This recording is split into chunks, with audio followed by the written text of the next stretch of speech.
Hey, welcome to the Things We Could Do.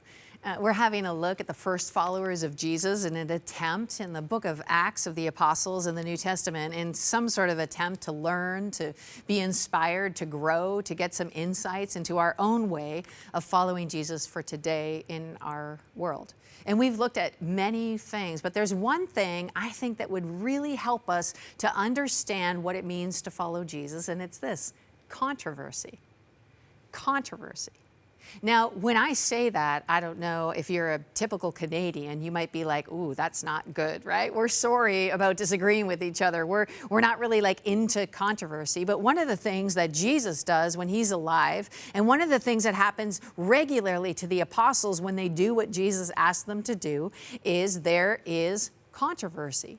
It stirs up lots of questions. It stirs up some religious people, some unreligious people. It just stirs up issues.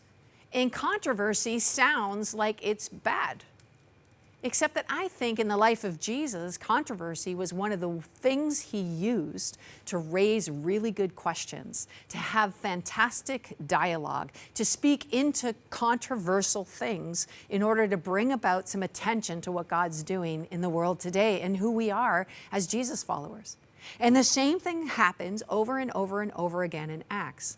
And one of the things I love in Acts chapter 11 is this thing, this epic thing that Peter's just been part of, this thing that would change everything in terms of the gospel getting to the entire world, the Gentiles being invited into this conversation about God being for everyone and the Holy Spirit being for everyone, is all of the said religious leaders of this new Jesus movement in Jerusalem call Peter in and say, okay, what just happened? Like, this is not okay. Like, you ate with Gentiles, like you ate what exactly? Like the Holy Spirit did what exactly? And it's a controversy. This controversy never goes away, by the way. It keeps coming up in the church.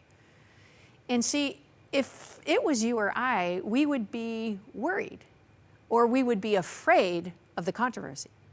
But what I love is that Peter's not afraid.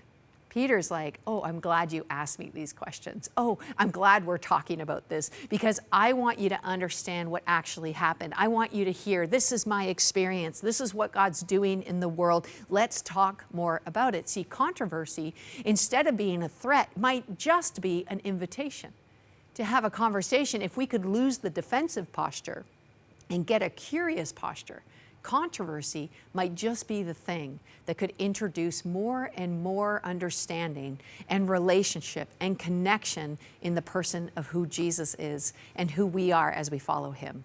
So don't be afraid. Yet one more time. Be filled with the Holy Spirit. Expect it to be controversial, but use controversy as an invitation to get curious about the people near you. And we could be followers of Jesus for today's world.